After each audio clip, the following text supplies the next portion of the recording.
Hey, Charlie. Hey, hello. How are you doing? Good. What you looking at the window? I'm like John. I'm trying to use my computer too to get the live screen up at the same time. So, but I do see the sunset out my window. It looks nice. So it's good. Have you had luck, Charlie? No, have you, John? No, I'm not. But I have launched a few ICBMs. I think Yeah. so. Yeah.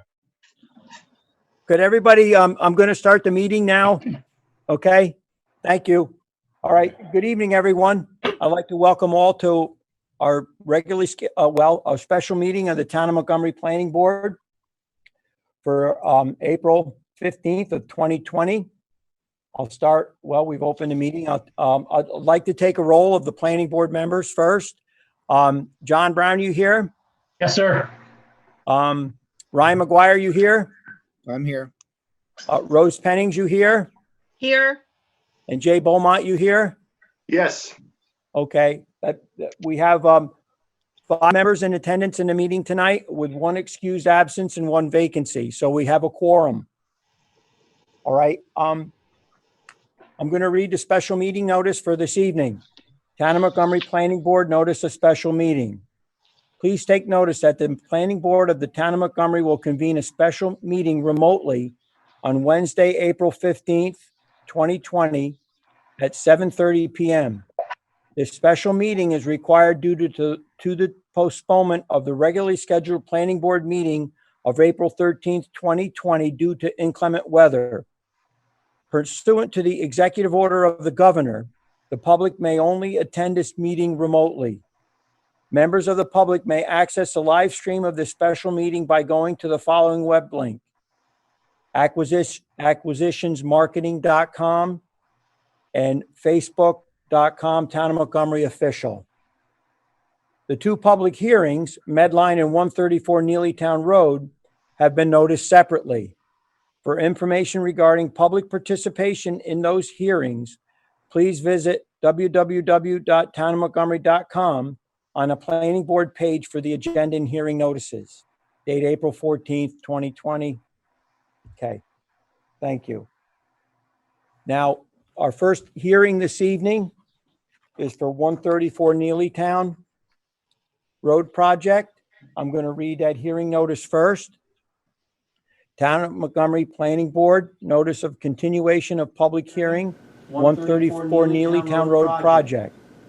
Please take notice that in accordance with Executive Order number 202.1 of the Governor of the State of New York dated March 12, 2020, the public hearing will be continued by the Planning Board of the Town of Montgomery on April 15th, 2020 at 7:30 or as soon thereafter as the matter may be heard.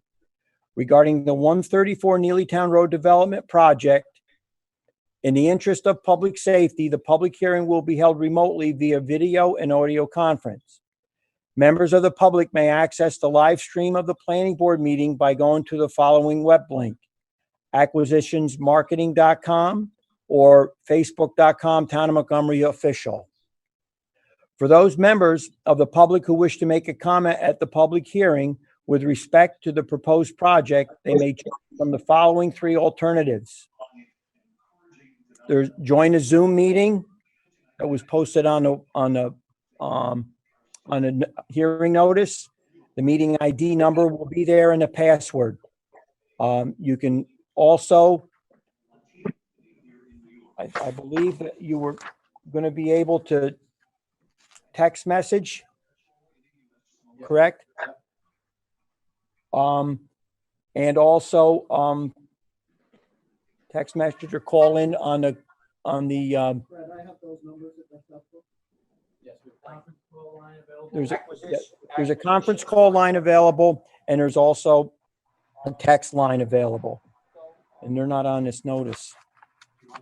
Oh, I'm sorry, they are on the notice. They're the same for for both projects. My apologies, everyone. Call number is 844. This is for the conference line. It's call 844-219-5837 and enter code 216-637 6598 and will be afforded the ability to comment. You can text message comments to 845-742-5756. Thank you, everybody. For everyone's edification, this hearing on 134 Neelytown project was opened on January 13th of this year. It was continued on the 27th of January, the 10th of February, and the 24th of February. So we've had four hearings on this project already. Tonight will be the fifth where public can comment. With that, I'll turn the floor over to Walter Kubo from Chazen Engineering, and he will give us a brief presentation before we take comments.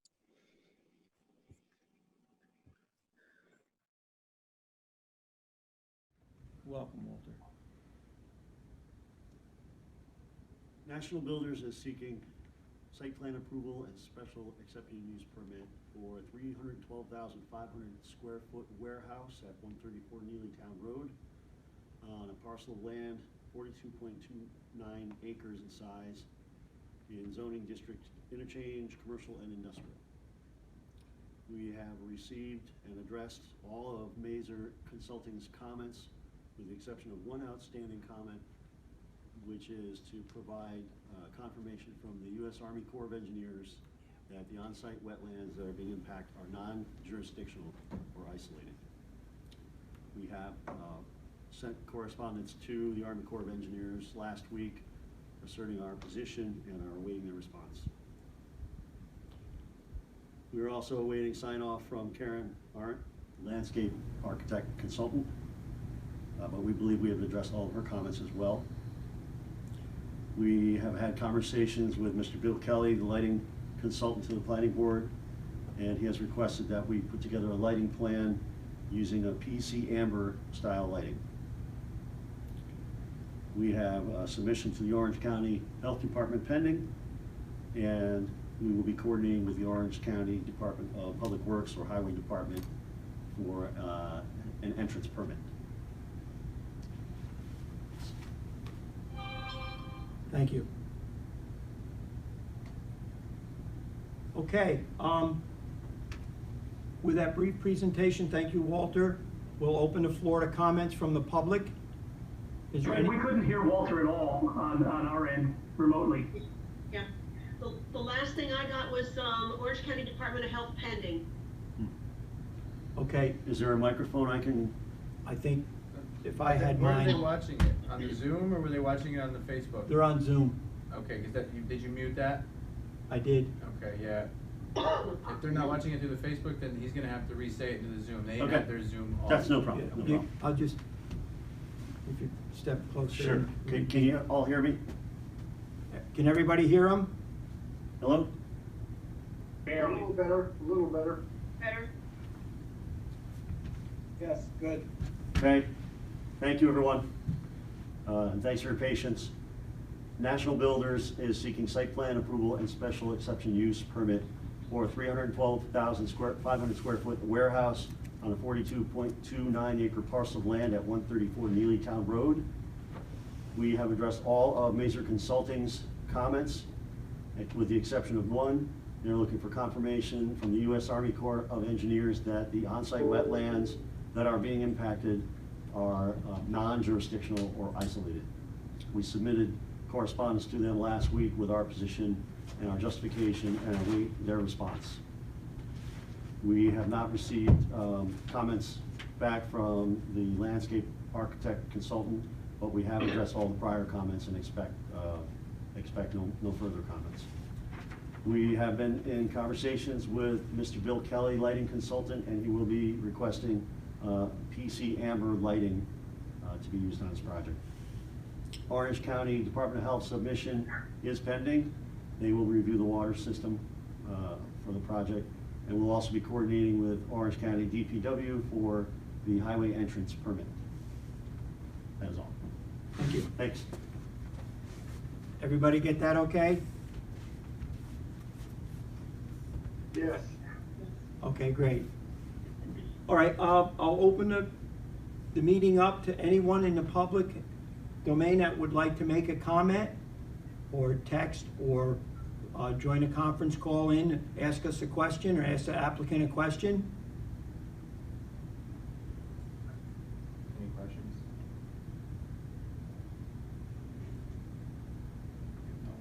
Nobody? Nobody on Zoom? No messages? Fred, you got about a 10-second delay on the Facebook live feed. Yeah. Okay, we'll give it a little bit of time to see if anybody, has any comment, would like to call in.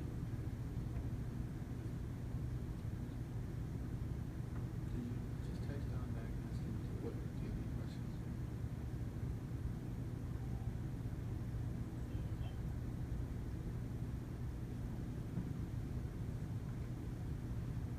There's somebody on here, Beverly Mertz is on. Beverly's watching, she thinks she's wanting to ask on this one.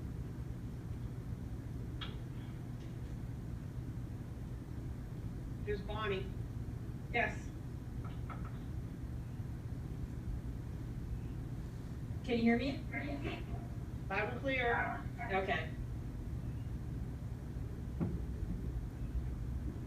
She didn't make a comment? Nope, no She's comment. she probably will on the next job. We'll give the public another minute, just to make sure that everybody gets caught up.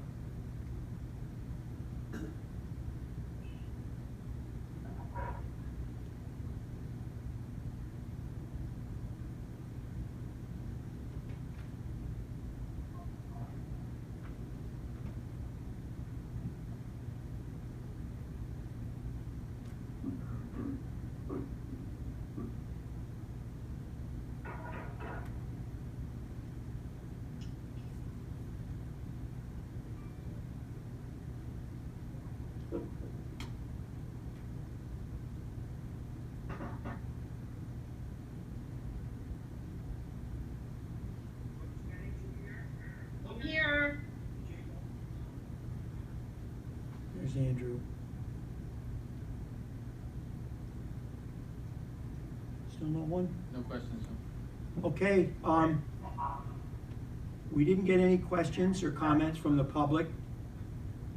So what I'd like to do is, board, we have any questions or comments for the applicant at this time? Yeah, Fred, it's John.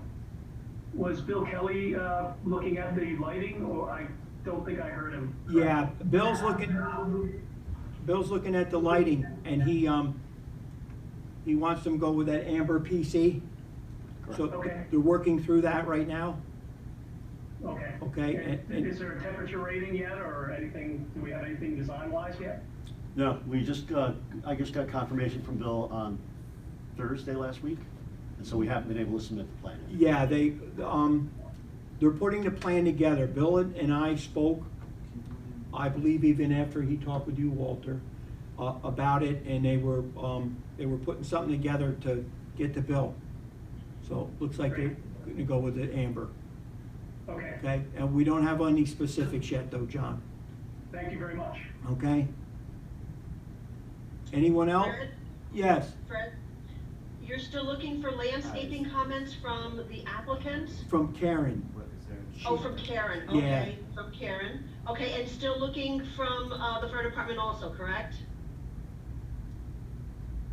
Yes. Not sure about that one. That one we're not sure of. So, Rose, I think we had gotten comments from the fire department previously Okay. and had addressed them. Yes. Thank you, okay. I Okay. misunderstood what was said before, I'm sorry. Okay. yeah. And as far as the landscaping goes, we've been back and forth with Karen a couple of times. I think we're down to some, very minor issues that we don't expect any problem with. Okay. Yeah, we got plans stamped in last Wednesday, and we got them, Sue and I got them around by the end of the week, so we got them on Friday. Don, I don't know if the line's So, busy or not. It's happened before, but. I've looked at them, but I haven't had a chance to get through everything yet, unfortunately. Landscape and lighting. You can call. This is Billy. You can call the Zoom line too if you're having an issue, if you can't get on the conference call. So, I is have there had that anything issue else on, before. 134 Neely Town It's Board? too many people going in. If that's what you're getting, call the Zoom line. Okay. If not, I can. All right, so we've got landscaping and lighting and anything else that we've looked at. What do you think about, we'll put this first thing on, this first on the 27th? I did ask Bonnie to start working on a neg deck.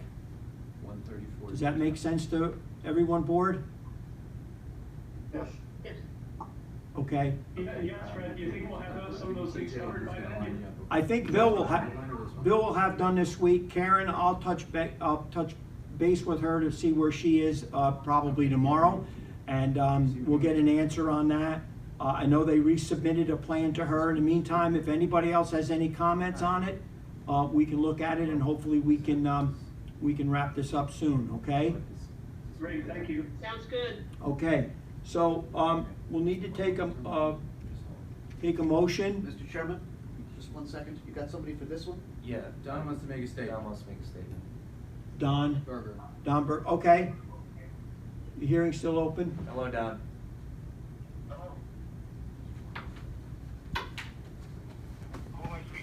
You got me, Don, Freddie.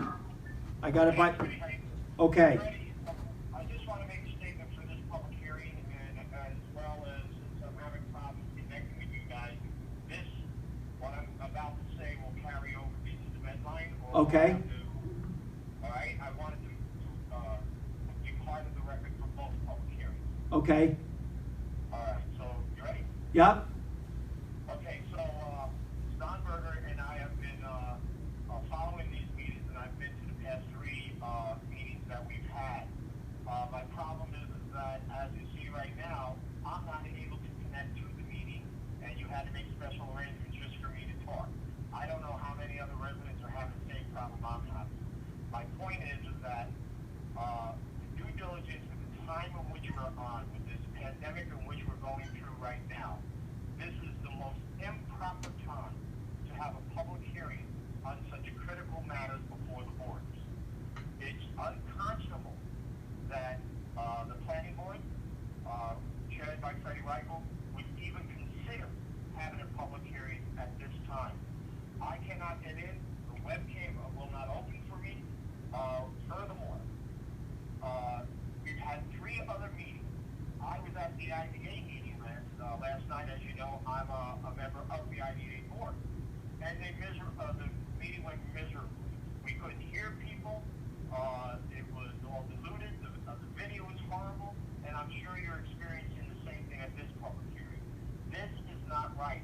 And all I simply ask you guys to do in my emails to you folks is to simply put these public hearings off until appropriate time, as the governor has seen at this present time, April 29th. So, okay. I'm asking you guys, this is not fair to the residents, everything we've gone through, and you're continuing with these meetings, and here I, a very vocal member of this, the situations we're under right now, and one of the leaders of the RPM group, and I'm not able to view this meeting. It's improper, it's not, in my belief, proper public hearing. I'll leave it at that, Freddie. Thank you. Okay. I think there's, Joan Bucksmith is on also. Could everybody hear that? Yes. Okay. I think there's another one. Check the other one. Before we take a motion, Joan Bucksmith, I think, is trying to get on. I have no questions, no.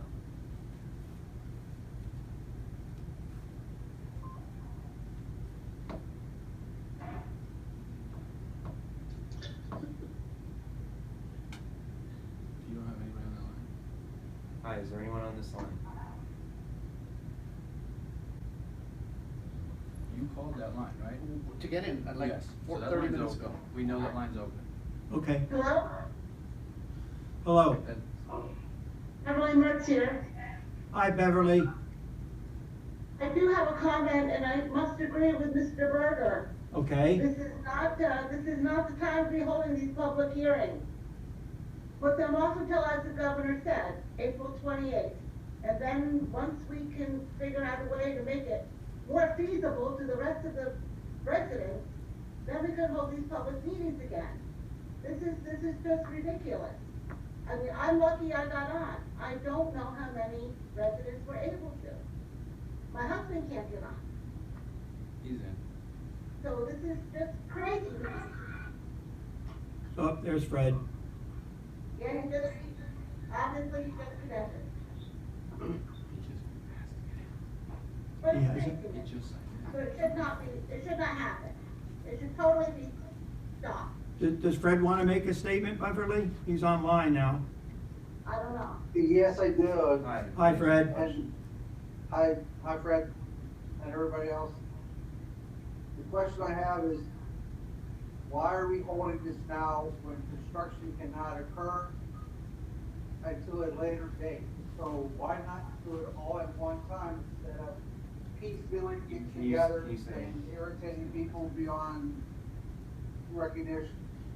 I mean, it's just foolish idea to proceed further with anything at this point in time. Okay, thanks, Fred.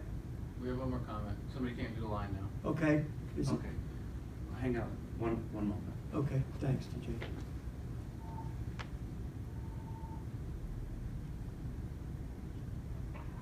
Here you are. Hello?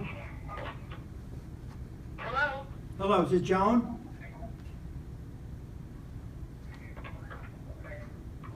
Hi, this is Fred Reichel. Yes, but. Oh, Yes, hi.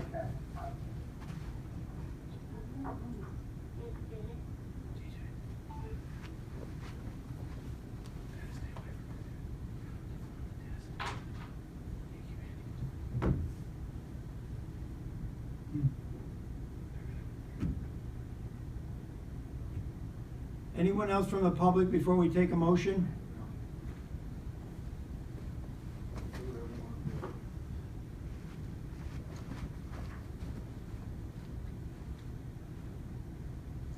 Hello, can you hear me? Teresa?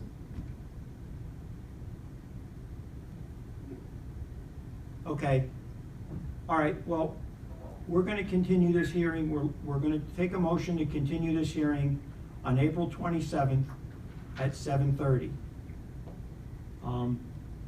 I'll ask for a motion if somebody wants to raise their hand. Motion by Jay, seconded by John Brown. All those in favor, John? I'll just ask you how you vote. Yes. Jay? Yes.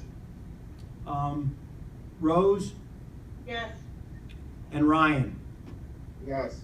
Okay, so we have 5 yeses, motion carried. This meeting, this public hearing will be, it's adjourned till April 27th at 7:30. Thank you, everybody.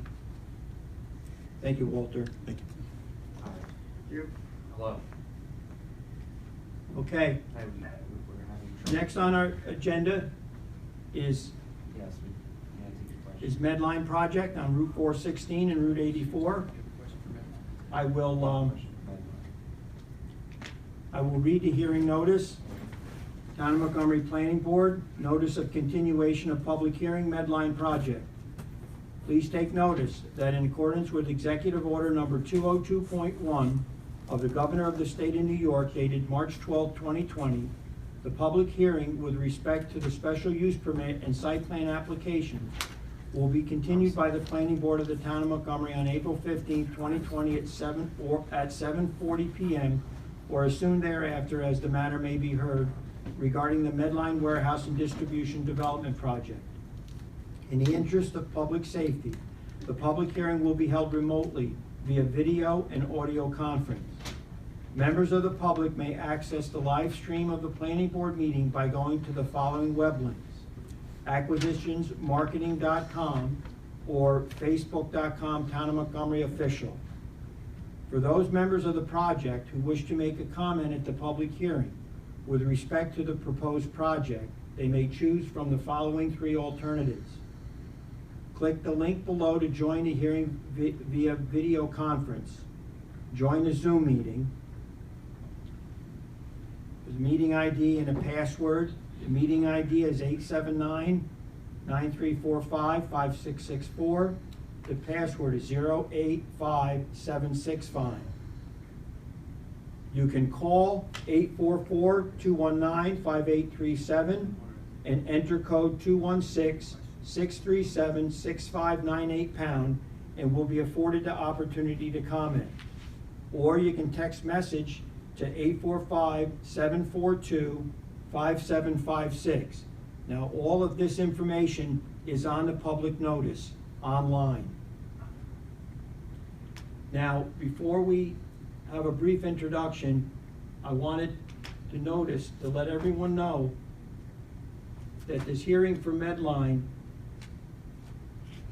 was continued from October 15th of last year. It was continued again on December 4th of 2019, January 27th of 2020, and February 24th of 2020. So we've had 4 opportunities to comment already on this. We've taken a lot of comment. I'm going to introduce John Canning from Kimley Horn. He will give a brief presentation. Thank you. Thank you, John. Yep. Thank you, Mr. Chairman. You're welcome. For the record, my name is John Canning. I work for Kimley Horn, an engineering and planning firm located in White Plains, New York. I want to thank the board for their time here this evening.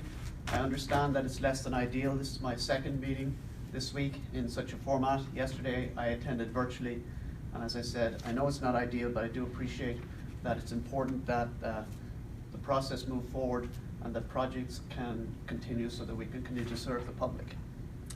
I represent Medline Industries, Inc.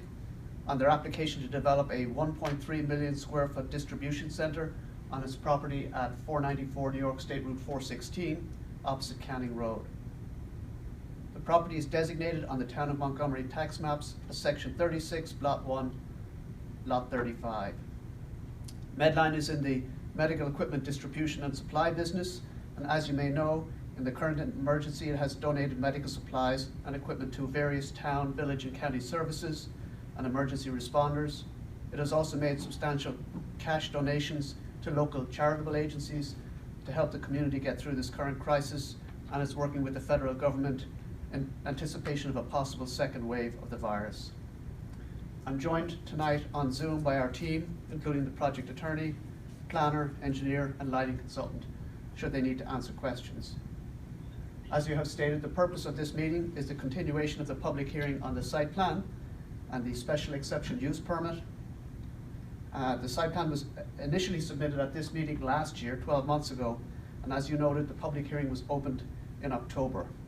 There were 4 planning board meetings, 2 work sessions with the planning board, and 3 meetings with the planning board's consultants. We've responded to 5 rounds of comments, the most recent of which we responded to on April 1st. They were relatively minor. The most notable changes: there was a coordinated site lighting plan that was issued that also incorporated site layout and landscaping, and there were some minor modifications to the riprap swale calculation. We're here to answer questions from the board and the public on the site plan application and the special exception use permit. Regarding seeker, Medline's FEIS was accepted as complete on March 9th, filed on March 12th, and the consideration period ended almost 2 weeks ago. The only communication from an interested or involved agency on the seeker findings that we have recently received was a letter from Orange County DPW that included a reminder that a highway work permit will be required for work on Neelytown Road. We will also require permits from DOT and from other agencies and the town as part of the process, assuming the project is approved. This board is currently preparing its environmental finding statement. Presuming that we answer all of your questions tonight, and given the amount of time that this hearing has been open, we respectfully request that you close the site plan and special exception use permit public hearing at the end of this meeting. And further, absent any compelling reason, and in consideration of the importance of this particular application, we would also respectfully request that the board schedule a meeting with its consultants to discuss the seeker finding statements or to make a determination of the seeker action at its its April 27th meeting. That's it, thank you. Thank you, John.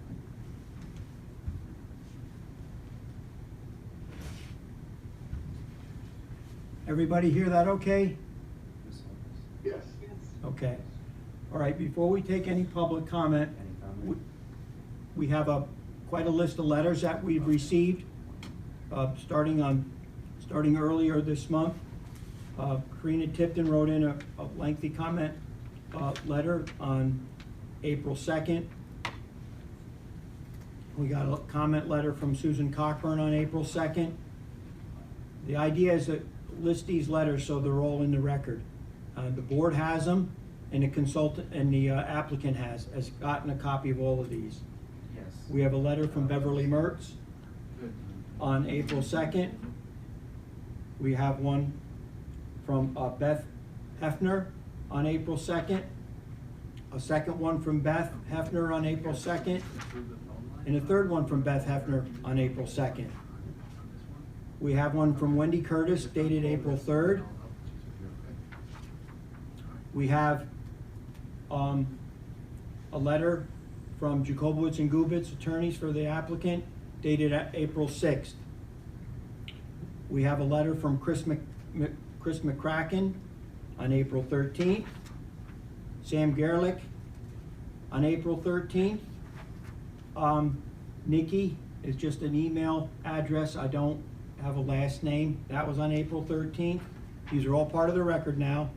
Josh Perryman on April 13th. Ray Kolofsky on April 13th. A letter from Nina Sider on April 13th. A letter from Beverly Mertz on April 14th. A letter stamped in April 15th from Sharice Ahakis. A letter from Wendy Curtis on April 15th. A letter from Barbara Lerner with Lerner Pavlik Realty on April 15th. And a letter from Karina Tipton on April 15th. So these are all comments sent to the board, forwarded to the applicant. So we've all had them. Okay, I'd like to open the floor up for comment from the public. If anyone would like to make a comment, has a question on this project this evening, please call in, use any of those avenues that we have. Hello?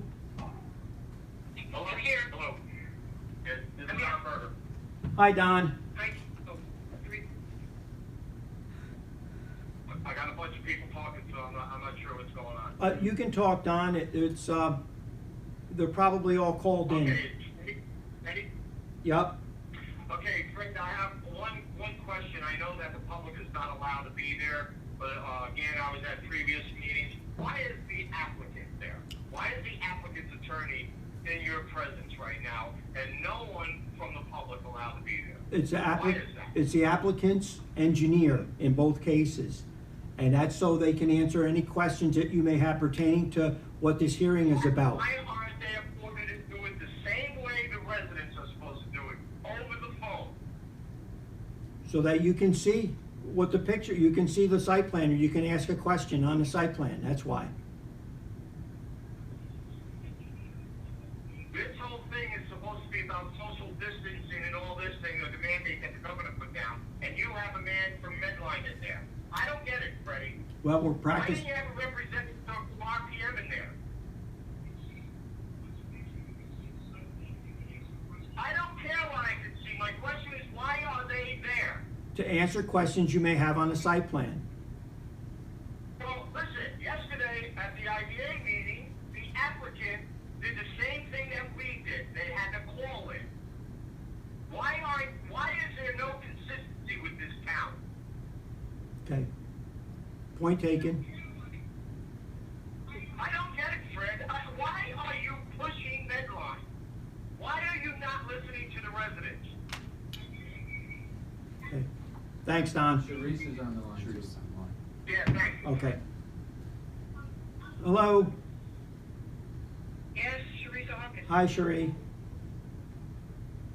Hey, Fred, you there? Yes, I'm here. Yes, I'm sorry. Good to hear your voice. Greetings to you, Chairman, to board members. I did mail a letter. It's quite lengthy. Yes. I would just like to speak to it very quickly. Fine. It goes into quite a few definitions from our zone code. Mm-hmm. And it outlines each and all of the requirements for parking and trucks. If you get a chance to peruse it, you will find that none of those discuss bays or docks. Okay. I also would like to bring forward that in section 9040, that includes -10, 20, etc., subset that discusses yards. It defines what accessory structures may be located and required in any front or rear yard, and that the space in the required front yard, and I'm speaking explicitly to those loading bays that will be facing Route 416, shall be open, it states. It does, however, define structural items such as cornices, eaves, and awnings, and defines them to within an inch of their allowed projections into the front yard. Loading docks are not a part of this, and so there is no statement that states that they are permitted there, and there is also no dimensional requirements. I'd also like to state throughout the entire document that there is no definition of bay dock, just as there is no of the frontage, which seems to have been quite a little conversation back and forth. And I would like to state also that their ability to place loading docks and bays on the western side of the land is because they state that it's sufficient to subdivide it. They said they should no longer need to have the street, they would not have that street frontage, which I do agree. However, they also state that they're not planning on it. So their statement is basically hypothetical and not real. So it's of no merit. Again, in going through all of this, it's quite a lengthy letter and very detailed. Yep. However, there is no place in our zoning law has no specific provision that loading docks or bays are allowed in the front yard or may face the street. Parking has been defined, and it does not include the term bays nor docks. Nor does the zone law directly address a parking area space that covers bays or docks. To the best effort of me locating the term bay or dock, other than in the business industrial district's table of use, which is mentioned twice, once in item 22 and one in 26, and the term bay and a dock in the section of 140-3040.47A states loading bays may not face the street frontage area, and that it does discuss in C, truck terminals and warehouses with 8 or more loading docks shall be on lots in excess of 5. There is only those uses of terms within anything, and therefore, when we read the zone law and we apply it as required, it states that the provisions of the law shall be deemed as specific in those matters for which there are no specific, as you know this, provisions in the zoning law shall be deemed prohibited. There is nothing that allows them to be in a front yard. And they claim not to understand the term, what is street frontage and facing, yet they use it throughout their document, the term street frontage, and they say clearly in a statement that I-84 is not considered frontage. This clearly shows that the applicant fully understood the understanding of what the frontage is, and I'm sure in order to do their job, they would require to understand facing. I feel it's an abomination of what's been interpreted, and I think if you read the letter, as I said, I have read the zone law back and forth, and there is nothing in there that states that it may be in a front yard, which would be the 416 side. I also have an extreme problem. I did try to call in prior to the question to ask for the loading docks were. For the previous project, it appears that they are also in the back. I'd also like you to note that some of the very major larger side warehouses, to the point, their loading docks are not street facing. So I take exception that should something be altered in the adjudication of Medline as being very problematic if they are allowed. I thank you for your time. Thank you, Sherry. Thank you. Take care, Thank you. Fred. Bye-bye. Bye, guys. So, Mr. Chairman, Yes. I'm not sure whether you want to respond to individual questions or at the end. I don't, I think if we have something site-specific, Okay. to your plan, we'll deal with, we'll try to handle it. Okay, thank you. We're doing a check one last time, but I think we're good. Phone line's empty. Phone line's empty, no text. No one on Zoom, I guess, has a question? I do. Yes, hi Beverly. Hi.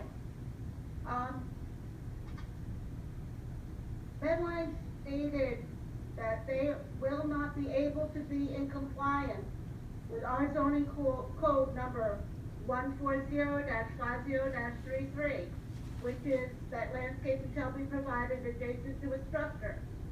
Where, this will be on, I don't remember exactly, I don't have my notes.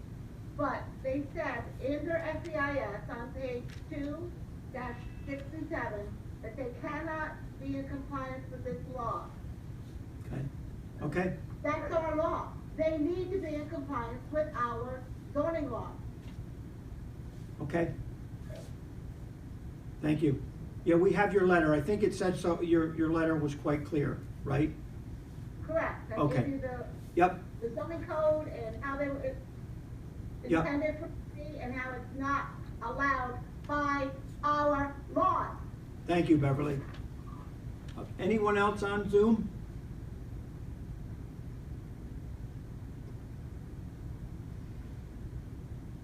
Okay, well, we're letting the public catch up. Board, any comments or questions for the applicant's engineer this evening on Medline?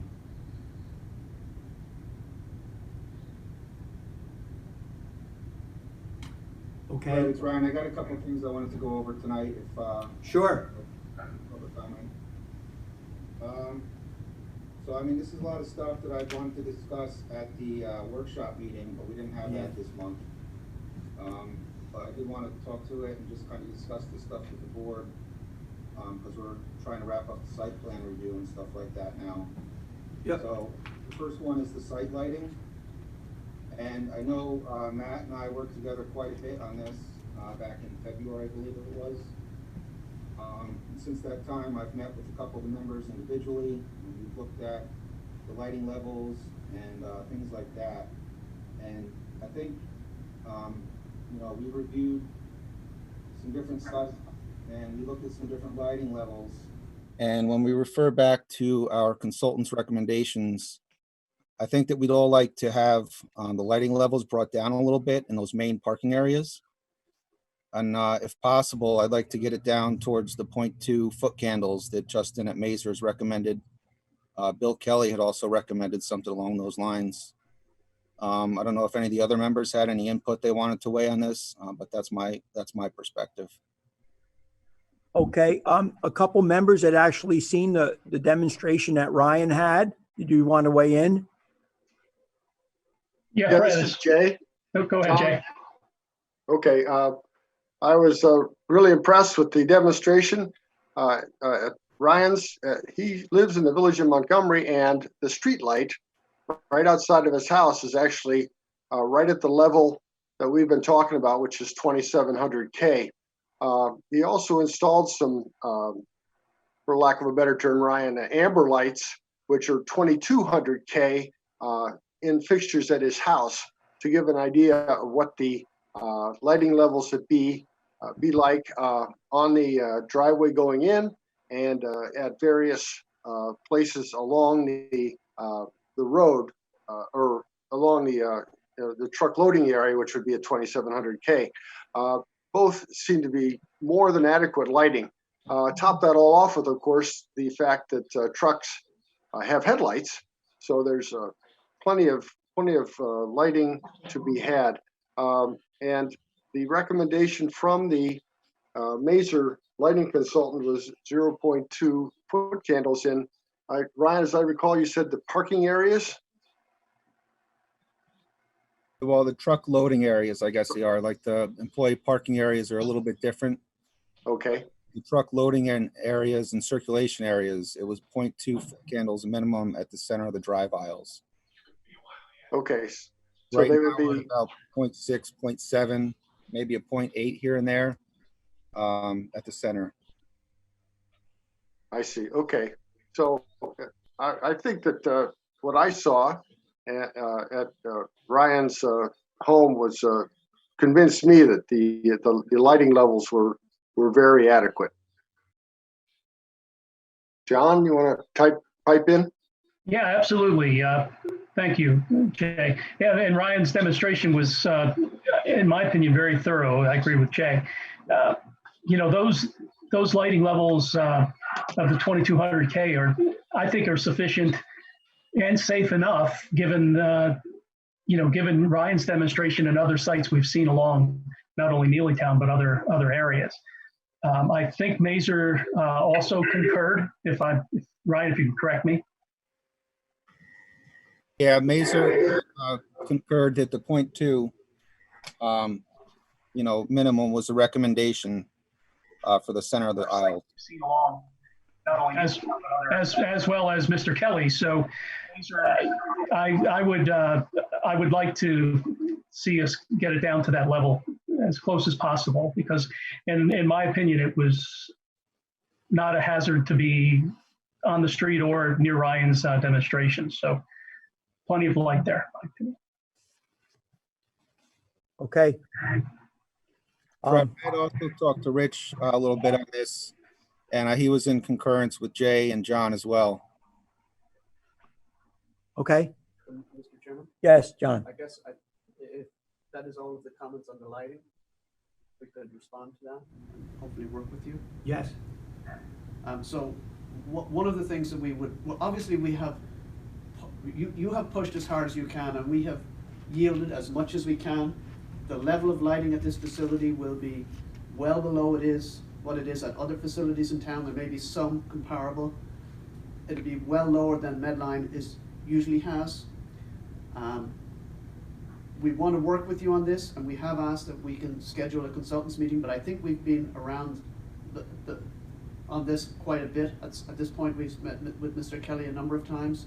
I'd just like Matt to weigh in a little bit and to say how close we are to what the board members just mentioned, the 2200 and the 2700 and the 0.2 foot candles, if he can. Yeah, does Matt want to weigh in? Yeah, sure. Can everybody hear me okay? Yep. Just one thing, if what you put up had 2200 on it, if it had a Kelvin temperature, then it's not true amber PC because they don't measure it by Kelvin. They measure it by wavelength. So it was probably called an amber light if it was like a screw-in bulb that went in like a residential thing. But if it had a Kelvin temperature on it, it's not what we're talking about. If you have the submittals there in front of you, they don't measure amber PC by Kelvin. They do it by wavelength. I wasn't sure what we were going to talk about, but I wondered if this come up.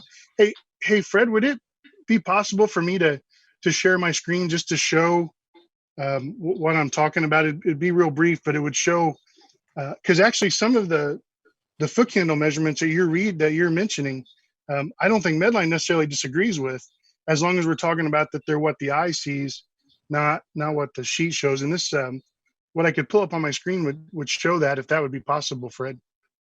Would that work for everyone? Matt, it's Ryan. Hey, Ryan. Hey, we're just talking about two different things here. I mean, we're talking about the amber generally that's on the driveways. But I think really we're focusing our discussion on the 2700K lighting within the main circulation areas, the levels of that. Well, and what I have prepared is 2700 compared to the 4000 that is normally used. And even like referencing back to your consultant's email that he sent back in February 5th. And I see where he's saying the 0.2, that was just in the drive aisles. He mentions 0.5 minimum in some of the other areas as well. But I understand that, what you're saying, Ryan. I just brought that up when they were looking at the contrast, that the 2200 isn't what the amber PC that we're being forced to use is going to look like. That's why I just brought that up. But no, 2700 compared to 4000 is what I'd like to show, if I could briefly. It would be fine if that's what it would help. I believe it will, because it illustrates that those wavelengths, even 2700 to 4000, the actual light that your eye sees is about 0.5 to 0.6 of what's shown on my drawing, what's shown on the light meter, that kind of thing. So when it comes to a 0.2 minimum with a 2700K, and Fred, this is one of the issues we talked about at the very beginning with Bill, a 0.2 foot candle at 2700K, the person's actually going to see about 0.7, 0.8 of that. They're going to see, or not 0.7, 0.8, but they're going to see a fourth of that with their eye. And that's what this illustration shows in that way. But we don't have to show that if you don't want to, that's fine. That can be, anybody can see that. It shows the difference in those wavelengths of how much of it your eye uses and how that degrades so fast when you start going 3,500, 3,000, and then down to 2,700. So I think that's part of the reason that 0.5 at 2,700 isn't going to be a 0.5 to the eye in that regard, because it's 2,700 and how much of those wavelengths reach the eye. So that would be my main, I guess, issue with lowering that foot candle at that color. And I guess there's no way that we could, do we have a reading on what you had at your house, Ryan? Well, we had a variety of readings, depending on how far we were from the light. Okay. And, we walked it and we looked at the different lighting levels as you got further away. And you come down from a 1.5 under the light all the way down to a 0.2, 40 feet away from it or whatever it was. And that even at the 0.2, it was well higher than you would need to see outside at night. Okay. Okay. I mean, I've got 4 board members, Matt, that are basically telling me from what they have seen that the 0.2 would work. Fred? Yes, Larry. Yeah. I have to say it's a little disappointing that this demonstration took place in the absence of our lighting consultant, and we're just hearing it tonight for the first time. You know Medline's issue. You all know Medline's issue. It's safety. So if there is a demonstration that will demonstrate that these lighting levels that you're now deferring to will operate in a safe manner, and you guys are going to certify that, and we believe it as well from viewing the presentation that you did. I think that's probably what we should do to try and get this resolved.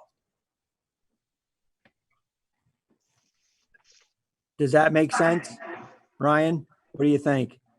Yeah, Fred, that's fine with me. I mean, I had talked about this a little bit at the March workshop meeting, and I invited anyone that wanted to come over and check it out to give me a call. Okay. So if that's what it takes, we can do that. I mean, if you want to meet at ShopRite, we can look at that too. I mean, whatever we want to do here, it's fine with me. I can make that happen. I think we should get our guys back in there this week, meet with Ryan, and or get this done with the appropriate social distancing in place, and so we can bring this to conclusion. Okay, let's do it. Okay, thank you, Ryan. Next question. Yes. Did you have you had a couple other things, Ryan?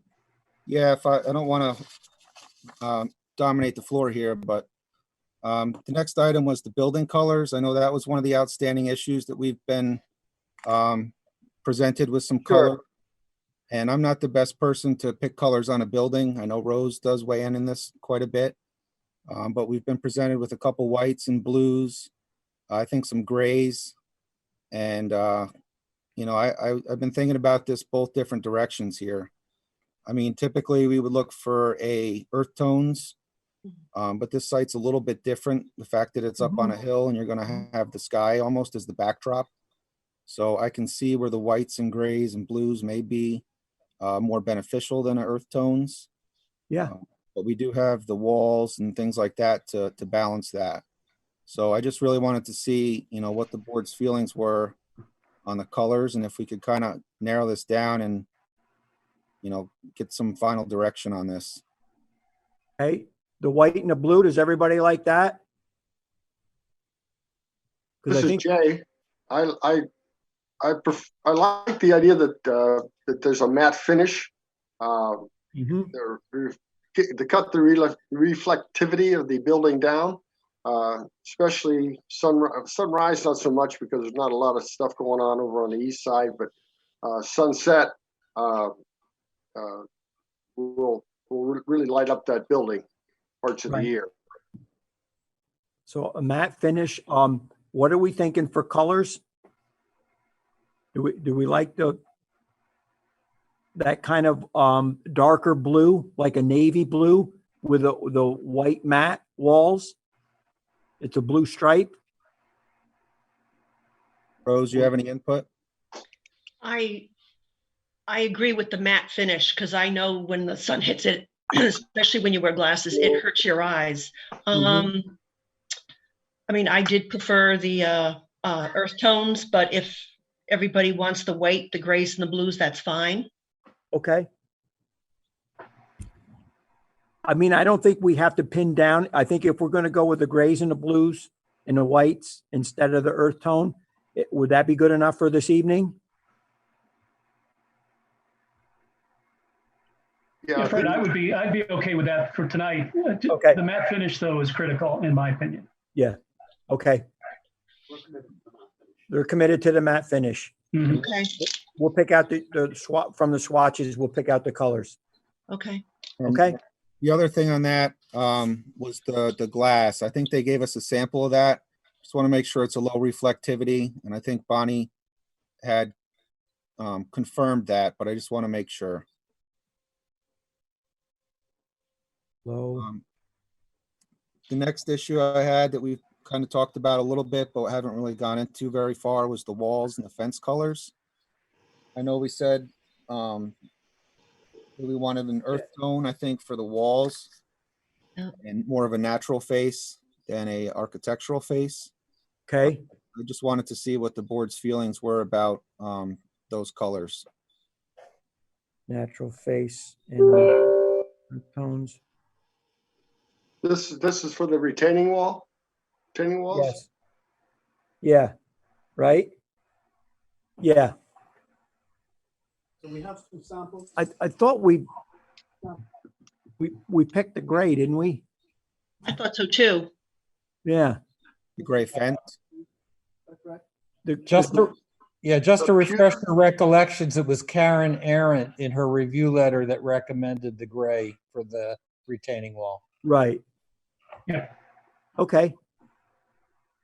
So I do have a question on the retaining wall for the consultant's engineer.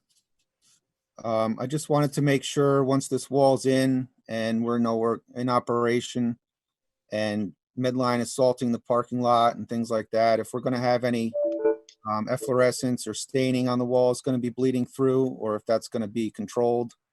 Just don't want to have, white salt stains on the face of these walls. Understood. The expectation is that there won't. I think perhaps Kelly maybe Kelly, I hope, is on the line. She is. Than I am. Did you get that question, Kelly?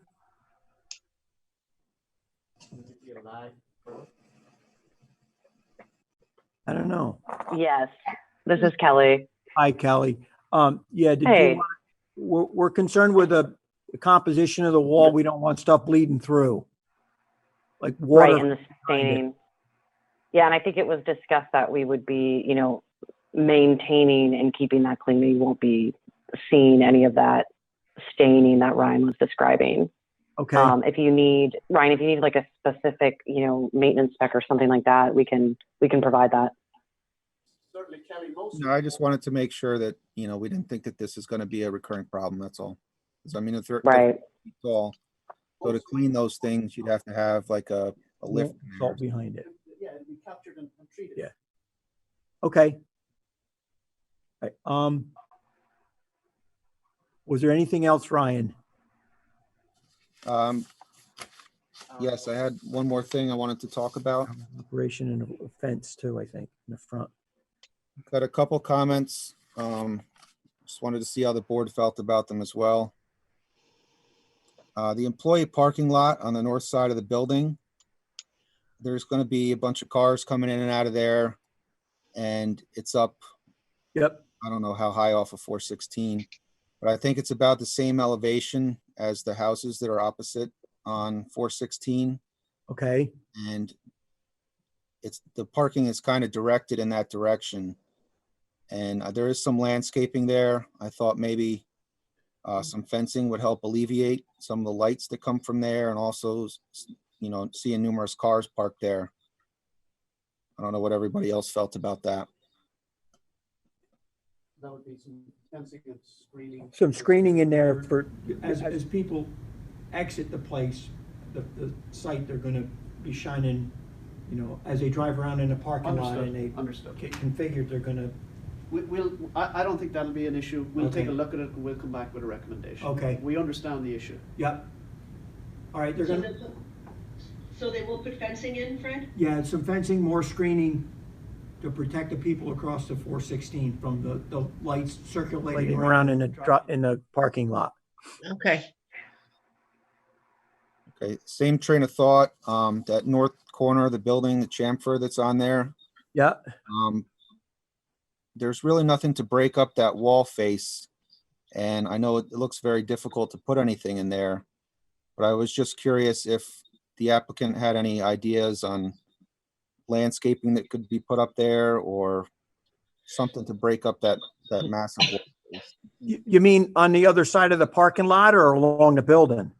Along the driveway. Okay, Is that Ryan? that's Ryan. Can you see where I'm indicating? Can you see where he's indicating? Ryan? Probably not. No.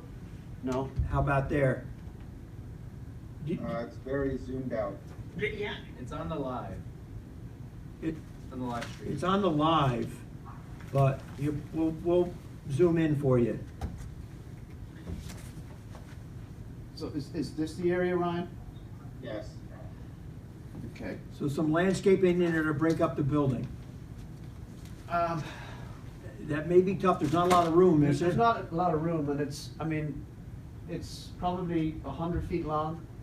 Okay. And then you've got probably 300 feet this way, and so I'm not whatever. sure what difference it would make. We'll have a look at it, but I'm not sure if we can accomplish it, or if we can do something with it, we will. Yeah, because you probably don't have much room between there and the drive aisle.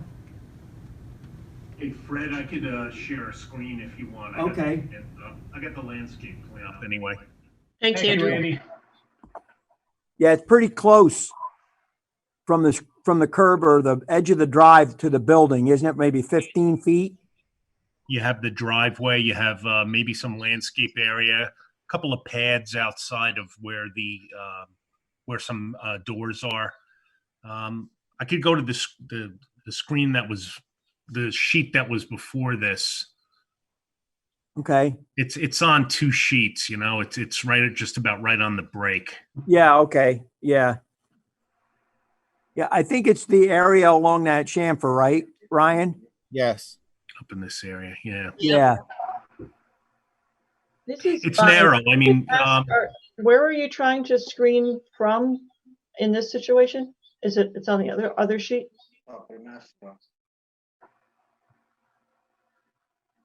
you trying to screen from 416, Ryan? You're trying to screen the building or the parking? I'm a little confused. Building. The building. From the adjacent parcels on the north? Well, In other words, 416. oh, You can 416? see this from down near 211. And it's just a large wall face that's just has nothing to break it up. Okay. They would need to be large trees, right? Something that's small. Right? Or, I mean, you couldn't put a big tree there with the amount of room. We're not going to put a big tree there, but let's take a look at it. Well, they're going to take a look at adding some landscaping there. How's that sound? Yeah, that's fine. Okay. Sounds good. Is that good with everybody? Yep. Okay. And hours of operation? Well, first I had one more question on the. Okay, sorry. A lot of these large buildings have building mounted signs with branding and things like that. I just wasn't sure because I didn't see it on any of the architectural elevations or really any of the renderings that we have on where or if there's going to be any Medline logos or anything like that, and if they're supposedly going to be illuminated or Bring it up. how big they are, etc. I think on the corner of the building, Yeah. the Medline emblem, will it be on both front corners, John? I expect, but I need confirmation from our From- architect. okay. That it'd be by the doors. Yeah. So that you can see it and that's where you go. Okay. And I think there's doors at both ends, and there's probably one at either end. But I need confirmation from the team. Yep. It's going to look like that, Ryan? Yeah, I mean, if we could just get some details on that, dimensions, colors, lighting, whatever it's going to be. Okay. Illumination.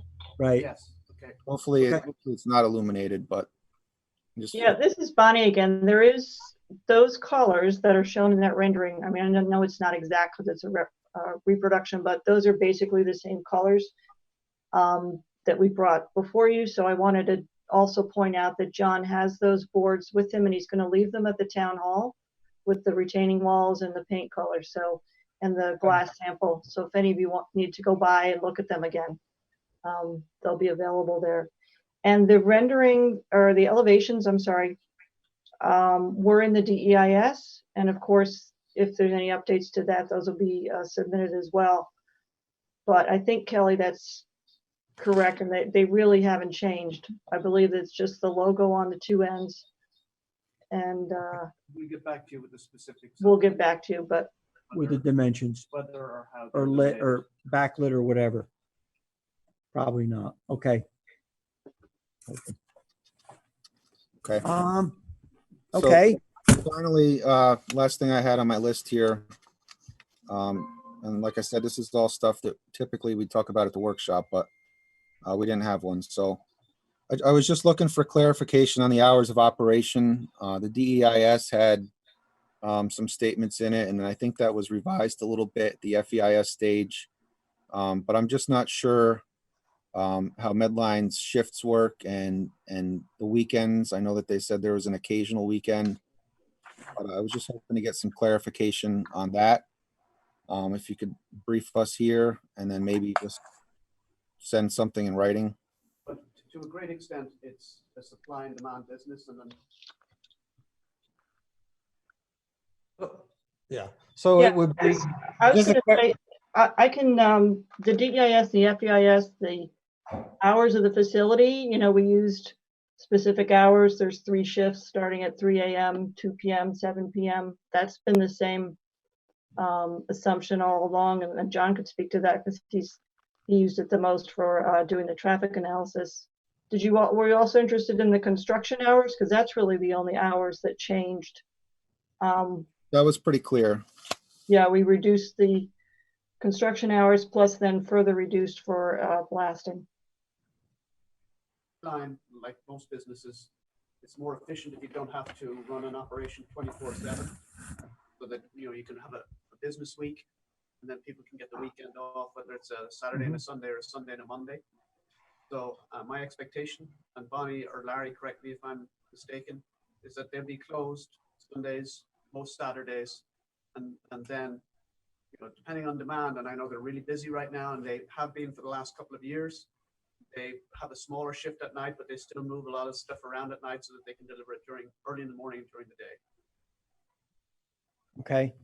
Yeah, that's my general understanding. We'll try and I'll talk to Dimitri. We'll try and put more specificity around that. Okay. As we can. Yeah, and so we can give you a better idea if that's what you're. Okay. That's what you're trying to do. Yeah. Yeah. As we develop our findings, I think we want to have more specificity. Yep. I'll get it. Anything else, anybody? Fred, it's Jay. Hi, Jay. the talk about the sign, I don't recall seeing on the plans a road sign with a 911 number. The address. Understood. We'll make sure that we have what is required and what is in compliance with code, whatever that is. Okay, And we'll come back to you with that. yep, Obviously, we want to make sure that it's identified. yeah, You right. can't miss it. Yep, yep. Anyone else? Fred, back to the site lighting. Yeah, Just let everybody know when that's going to happen via email and what time. yeah, they'll be in touch. Okay. We'll schedule something, Okay. okay? Mhm. Did you have someone that called in? We have one text message that came through, but then we have next presenter on the phone. Okay, so there is somebody on that wants to speak. That's our next presenter. I think there's only 2 meetings tonight. No, there aren't any other. We have a Ross calling in. He's not on the agenda. Oh, no, Ross is here to listen to a document that we're going to discuss later. It's Ross Winglovitz from Engineering Properties. That's fine. He's on the conference line. He couldn't get on the Zoom call, so he called the conference line. Okay, He's the only one on there right now. okay, Fred Mertz had a comment. okay. All right, so I'll read that into the record. He texted it to you, TJ? Yes. Can you come over here, TJ, so the. Yeah, just, and I'll read it. Here to 6 feet. Just slide it on over.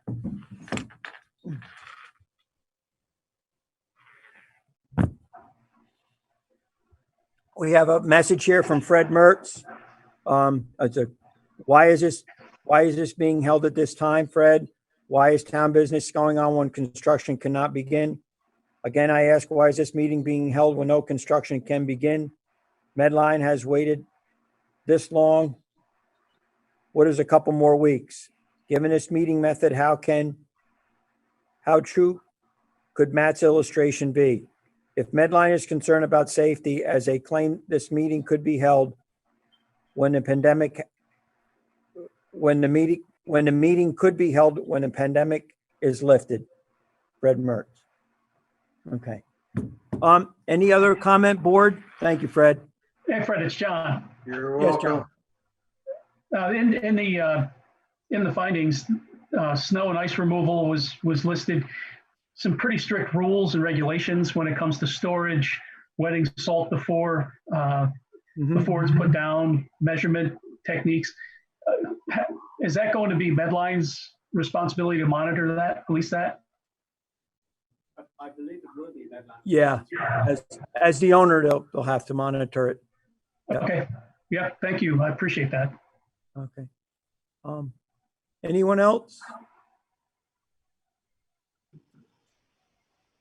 Okay.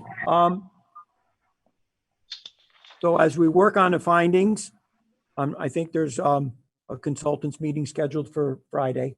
There's one consultants meeting scheduled for Friday, but my understanding is it's related to construction permits, and we're trying to deal with the secret findings. We can't do construction until we get. Correct. So we may need a second meeting. Okay. Yeah. Just to clarify, the one meeting that's already on Friday is to talk about bonding and how that's going to work, because the town enacted a new bonding law in January. So we need clarification on the difference between that and what was actually done, like at the time of Sailfish. So, because there may be differences there. So that's really the purpose of that one. But to do bonding, we first have to have secret. So we also need a secret. Right. So nothing is going to get done until we finish up, right? Yes. Yeah. So we need it, but we're ready for another consultants meeting on Friday as well, if the consultants are available. That was the one I was alluding to. Yeah. Correct. Yeah. Great. Thank you. A call? Ross will have to wait a few minutes. Okay, thanks, TJ. Anybody else on Medline? Fred, Jay here. Important to note that to see Ryan's demonstration, it has to be dark. Right. So we're Yes. talking 8:30, 8:45 at night. Okay, Okay, No problem. sooner rather than later. yeah, as soon as we can, and I'll make sure I'm there. I'd like to be there too. Okay. We Okay, can't have too now, many. okay, so, yeah, you, Fred and Rose and Ryan, that's all we can have. Okay, That's right. Jay, you and I won't be, right? We've already seen it anyway, so. okay, That's correct. very good. We'll have, we'll talk about it, we'll have a representative, possibly two, but at least. Okay, we'll get it set up. All right, we're working on the findings. We've submitted our comments on the draft. We have these consultants meetings coming up, and then there'll be another round, a go around with the findings. I know that the site plan is a lot closer than it was. It's pretty much there.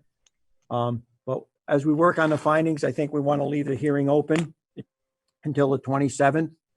And we'll reconvene this hearing on, I'll ask for a motion to reconvene the hearing at 7:40 on April 27th. Can I see a hand for somebody to grant a motion? First, Rose is second. Ryan, how do you vote? Aye. John, Yes, sir. Jay, Aye. and Rose. Aye. So we have 5 ayes. So motion carried. We'll see everyone again, or at least this way, on April 27th. Thank you, everyone. Yeah, Fred, thanks. Yes. Just one last thing. I just wanted to mention, as most of you all know, that I'm speaking to you from Costa Rica, where I've been stuck due to COVID-19. And I just, this is a technical comment just to say that it's worked really well. I can hear everybody. Everybody seems to be able to hear me. So I think this platform has worked very well this evening. Thank you. Okay. Thank you, everybody. Thank you, Mr. Chairman. Thank you, John.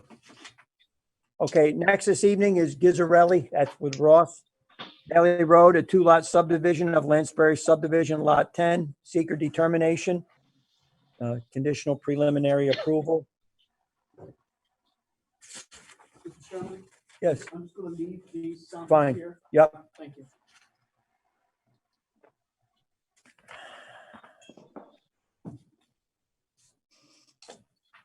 Okay, so if you'll bear with me for a few minutes, I'll go through the neg deck for Gizzarelli. This is Town of Montgomery Planning Board seeker resolution and negative declaration. Gizzarelli minor preliminary subdivision into 2 lots. Owner is Louis J. and Lori Beth Gizzarelli, and they're also the applicants.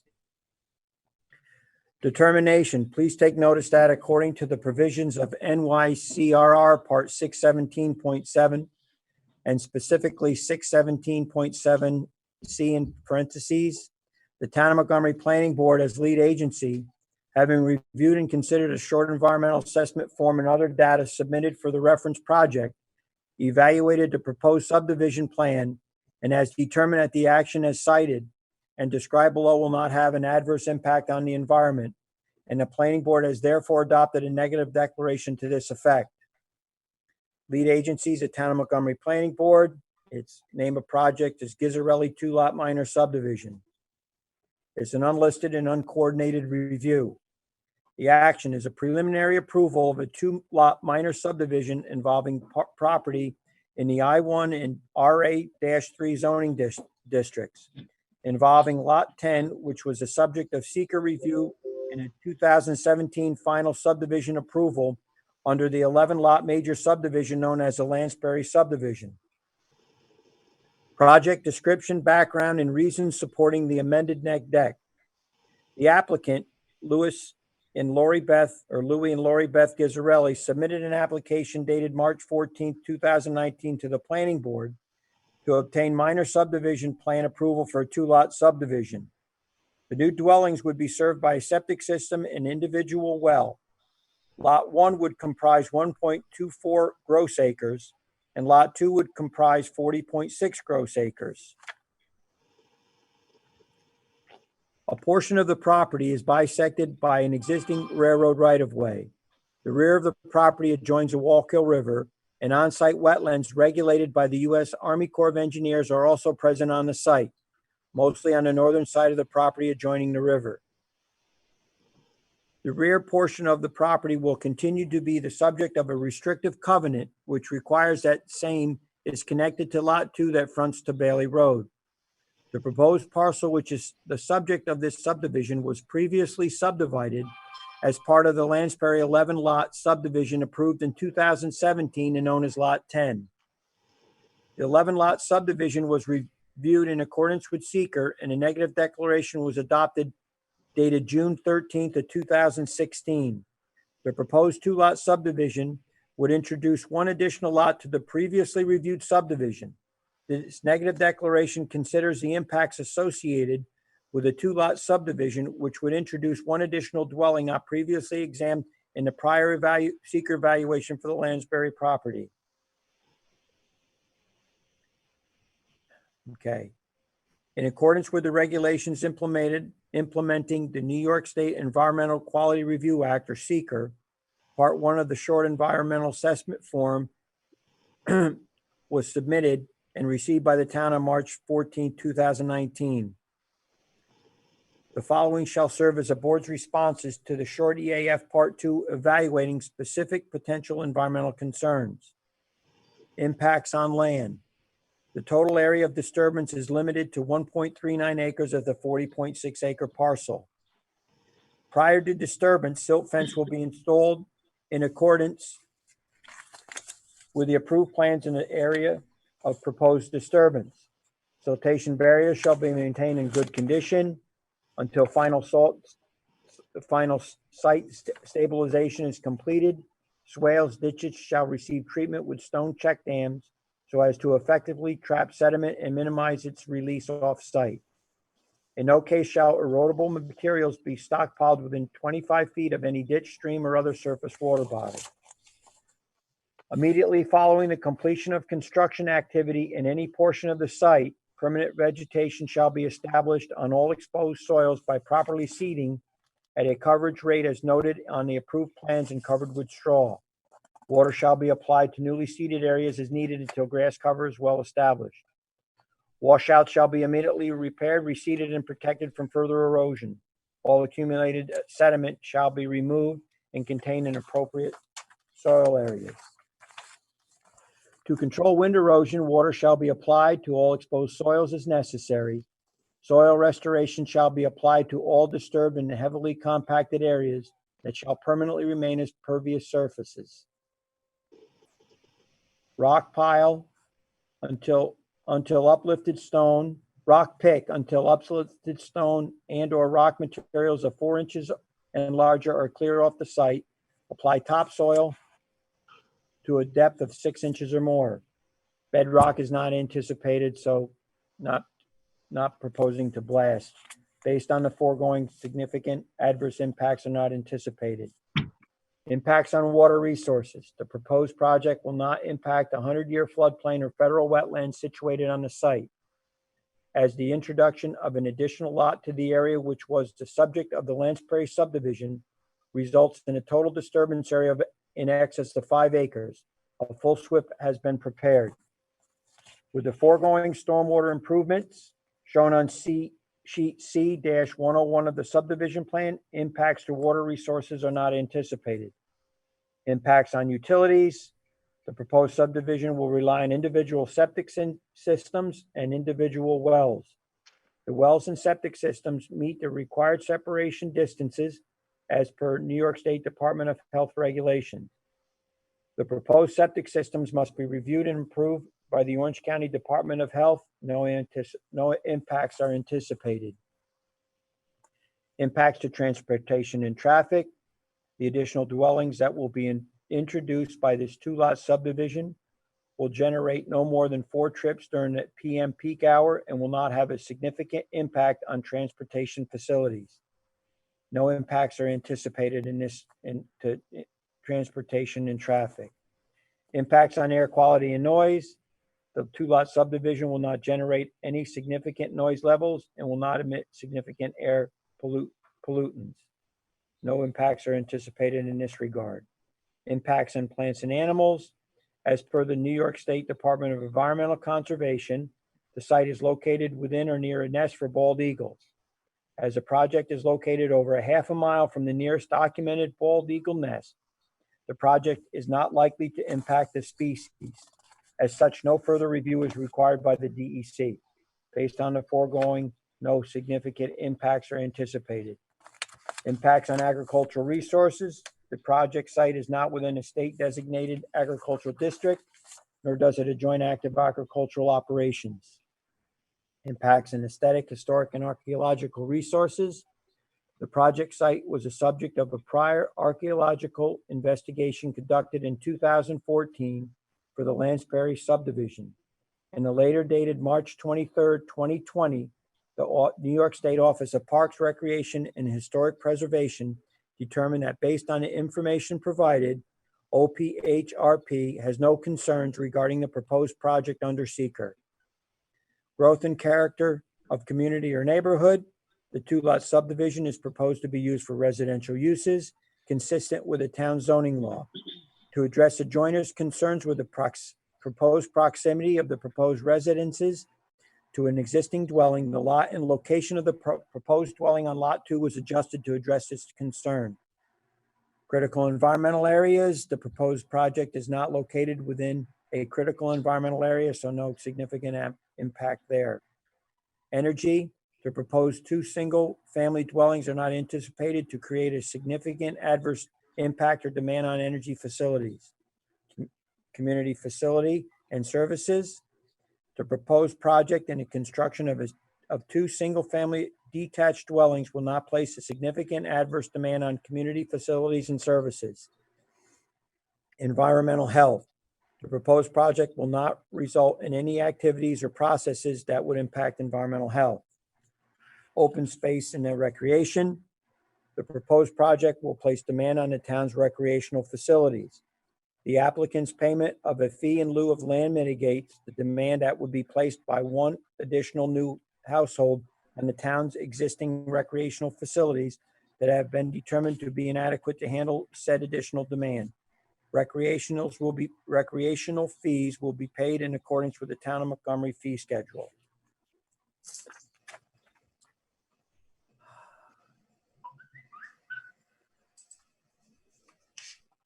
Okay. Now, I know that we have a couple of conditions. I think, as we normally do for a negative declaration, so before we resolve anything, I think we should state those conditions. Bonnie, if you could help me out if I miss one. Okay. Fees to be paid, Yes. the rec fee, any outstanding fees, Yes. rec fees, one rec fee, I should say. Yep. And what, there was 2 others or 3 others? They still have to finalize their Department of Health approval, correct? DOH approval. Yep. They have to get whatever curb cut permits are necessary. Yeah, curb cut permits. Yep. And they were done with SHPO. They will have to abide by the recommendations of the SWIP. Yep. Okay. And those are the ones I Yeah, have those are here. the ones that you listed this afternoon that you and Richard worked on. Yeah. Hi, it's Rich. Can you Hi, hear Rich. me? Fine. Yeah. And you'll take a vote on this neg deck shortly, but we want the amended restrictive covenant actually to the applicant's benefit to release new lot 1 from being married, so to speak, to the acreage across the railroad. But we might be getting ahead of ourselves because I think if we take the neg deck vote, then we can cover these conditions in the actual approval. Okay. Yeah, I'm looking over the email right now, and in addition to a couple I mentioned from the neg deck, Fred, you covered them all Okay. as far as what was in the email. regarding fees and the restrictive covenant, which Rich just mentioned, and then the Department of Health approval. Adjustment of there's going to have to be a new restrictive covenant. Yes.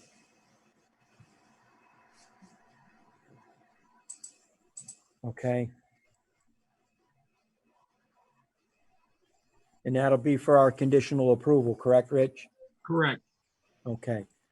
And although this is minor, and I highlighted in the negative declaration, the document, one of the titles on the sheets is referring to a lot line change, and I don't believe there's a lot line change as far as I know. So No. that'll just get corrected when they go to update the maps and finally file them. Okay, so then it's the revised map plan sheet. Yes. Okay, very good. Okay, so I'll take. Okay, thanks, Ross. So I guess I'll read the negative declaration resolution.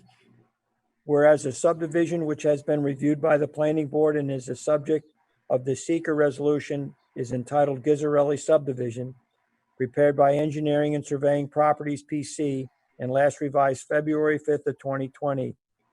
The subdivision plan consists of the following sheets as may be revised by any final review and conditions imposed by the planning board. And I'm not going to read them all, there's 4 sheets.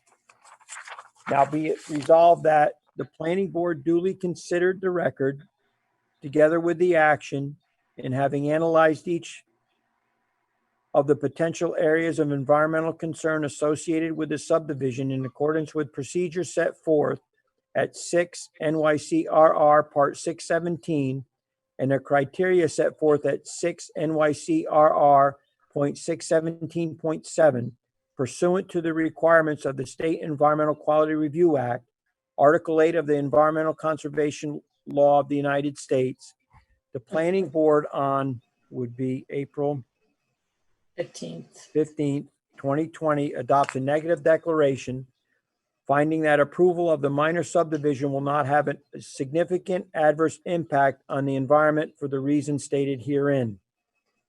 That this resolution shall be deemed a notice of determination of non-significance issued pursuant to 6 NYCRR Part 617 and Article 8 of the Environmental Quality Review Act, and the planning board secretary is hereby directed to file and circulate this notice in accordance with the requirements of Part 617. So do I have a motion to accept the neg deck? Yeah, Fred, you do. Motion John. by John, seconded by Rose. Rose. Adopted. Okay, so John, how do you find? Aye. Rose, Aye. Jay, Aye. and Ryan. Aye. Okay, so we've got 5 ayes. Mr. Chairman, are you voting? Yeah, and I'm an aye. Thank you. And I'm an aye. Thank you, Rich. 1 absent and 1 vacant. Dated April. Okay. The second matter we have before us for Ghizzarelli is a conditional approval, conditional preliminary approval of this, and I believe we have a number of conditions. The outstanding fees be caught up, 1 rec fee, Department of Health approval, the curb cut permit, a new restrictive covenant, and revise the 1 sheet in the plans. Mhm. Is there anything I forgot, anyone? Yes, Rich Hoyt again. Everything in the neg deck, all the assumptions, representations, and findings would be repeated here in your approval as if you had reread them. Thank you. So, Fred, go ahead. did you say the Orange County Department of Health approval? Yes. Yes. Thank you. DOH, yep. And then Okay, I think the only other was payment of any outstanding planning board fees. the outstanding planning fees, a rec fee, Right. Department of Health approval, curb cut, new restrictive covenant, revise a one sheet in the Yep. plan, and it covers everything in the neg deck. Yes. Okay, so do I have a motion to grant preliminary, conditional preliminary approval by Jay, seconded by John? So Jay, how do you vote? Aye. John, Aye. Rose, Aye. Ryan, Aye. and that guy Fred is an aye. So that's conditional preliminary approval. All right, Ross, you're all set. Thank you. Sounds good. You too.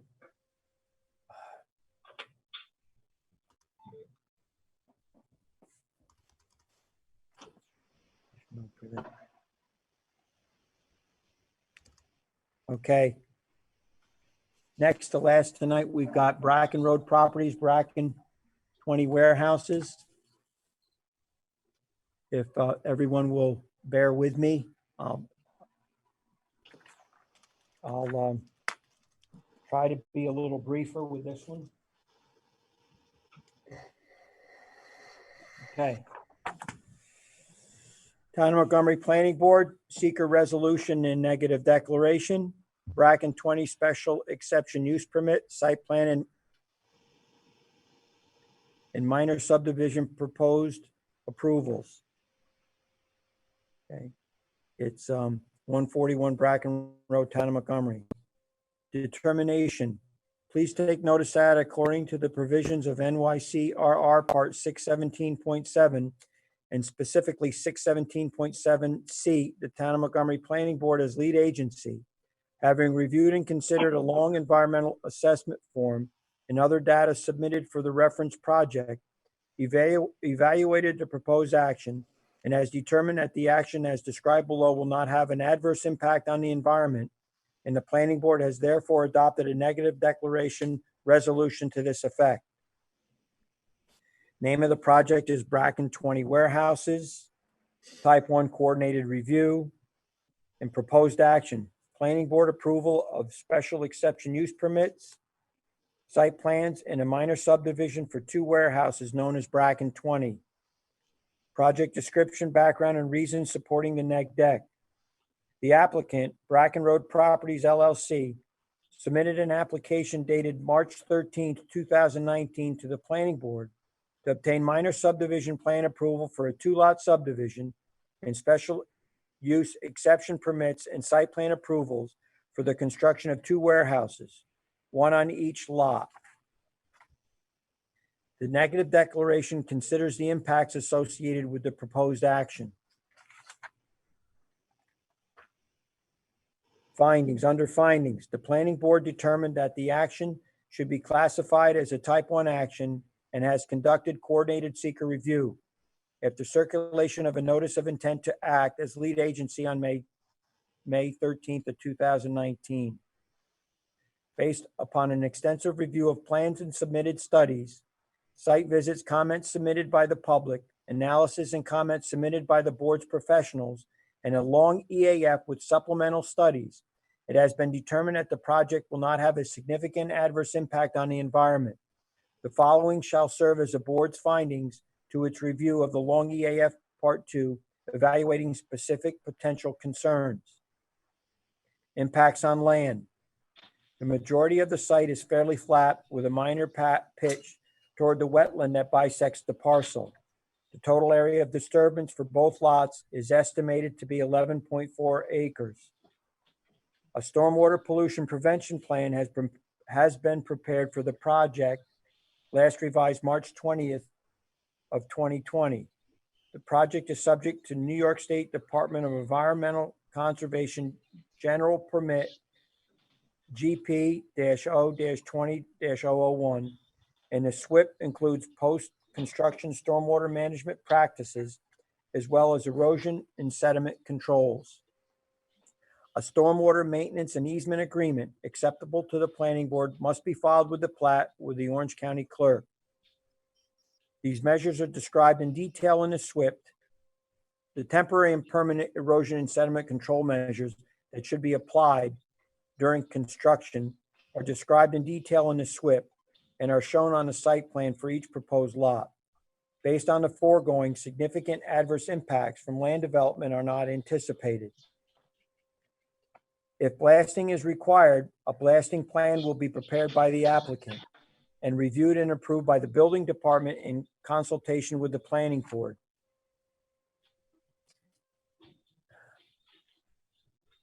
Impacts on water, resources, and wetlands. Wetlands were delineated on the project site and 2 wetland systems are present. The boundaries of the wetlands were confirmed by both the U.S. Army Corps of Engineers and the New York State Department of Environmental Conservation. The applicant, as part of the construction of the warehouse on Lot 1A, proposed to disturb 3,038 square feet of the Army Corps regulated wetland. The applicant submitted a joint application to obtain permanent coverage under Army Corps Nationwide Permit 39. The encroachment area limit will be strictly marked in the field to make sure there is no disturbance farther toward the wetland than permitted.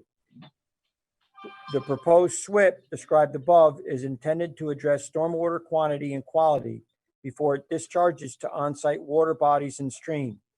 As per the SWIP, stormwater quality will be enhanced through the implementation of temporary and permanent erosion and sediment control measures. The proposed stormwater management facilities and other construction phase pollution controls outlined herein.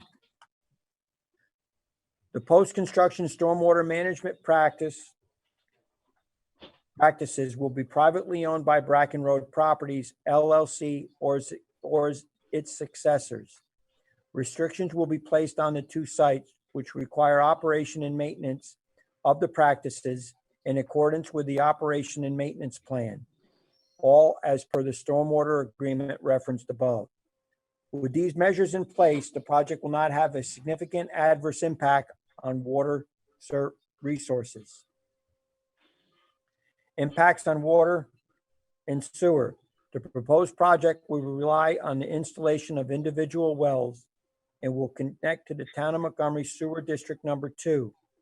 It is estimated that the 2 buildings would generate 756 gallons per day of sewage effluent.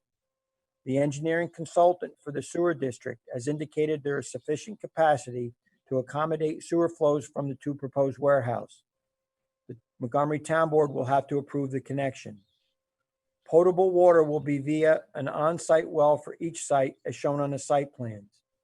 The well serving each building will require Orange County Department of Health approvals. Impacts are not anticipated. Impacts to transportation and traffic. The applicant's consultant evaluated potential traffic impacts based on data presented in a prior 2011 traffic study. According to the ITE trip generation, peak time for this land use is weekdays between 11:30 a.m. and 12:30 p.m. and 3:00 p.m. and 4 p.m., which do not coincide with the peak hour of adjacent street traffic. The 2011 traffic impact assessment was completed by John Collins Engineering for the previously proposed development of the site, including the Bracken 20 and Arco parcels in total 42 acres. The previous project proposed over 300,000 square feet of warehousing. The impact analysis concluded that the proposed Bracken Road properties will not have a significant effect on the levels of service in the area intersections.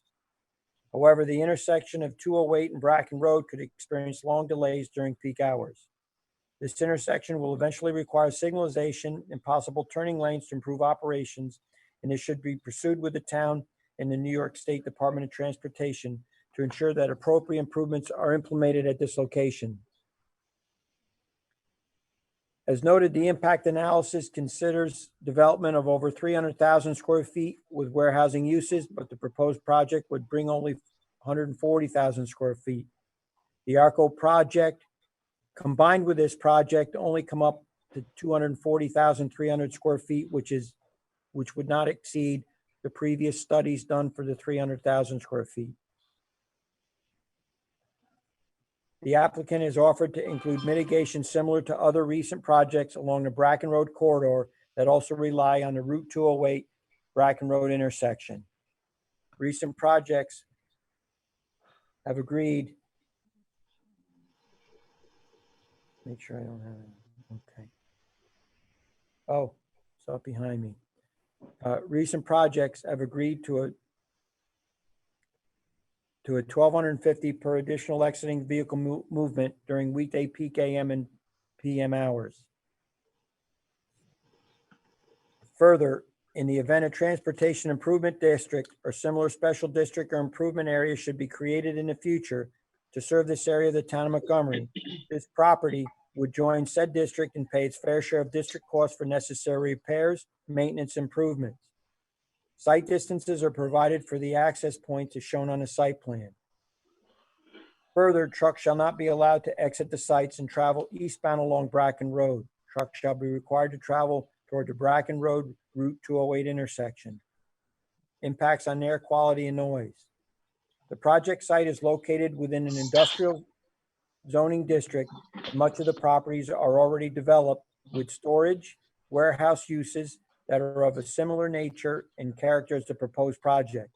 The project will not generate any significant noise that would be directed to any residential areas. The amount of vehicular traffic will not result in any significant increase in vehicular air emissions. The buildings are proposed for warehouse use and would not emit any air pollutants as a result of their operations, provided that the New York State DEC idling regulations are followed. No significant impact is anticipated. The site construction will result in fugitive dust emissions, but this will be a short-term temporary impact. Ambient noise levels will be higher during construction, but this too will be a temporary short-term impact. The planning board notes that the site is located in an industrial district abutting other industrial parcels in I-84, and thus localized noise increases or temporary dust do not pose a significant concern, thus being addressed through erosion control measures. Impacts on plants and animals. On behalf of the applicant, Chase & Companies prepared and submitted a joint application on July 29, 2019 to the DEC and USA COE to obtain a permit for activities that would disturb on-site wetlands. That's the Army Corps. As part of the joint applications, the applicant conducted a habitat investigation and assessed the potential federally protected species that may be present on or near the project site. The dwarf wedge mussel,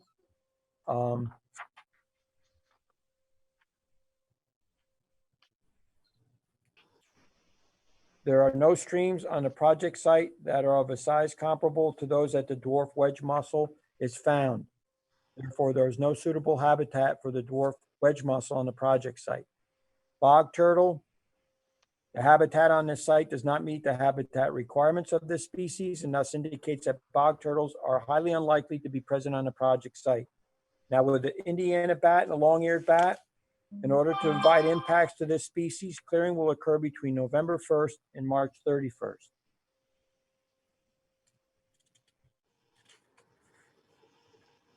Small world pogonia, the recently cleared forest area on Lot 1A would likely not have been suitable for this species. Migratory birds and bald and golden eagles. There are no records of bald eagle in the vicinity of the site. None of the activities proposed will constitute a take under U.S. Fish and Wildlife Service regulations concerning migratory birds and bald and golden eagles. Based on the foregoing analysis, the project is not anticipated to have a significant adverse impact on plants and animals.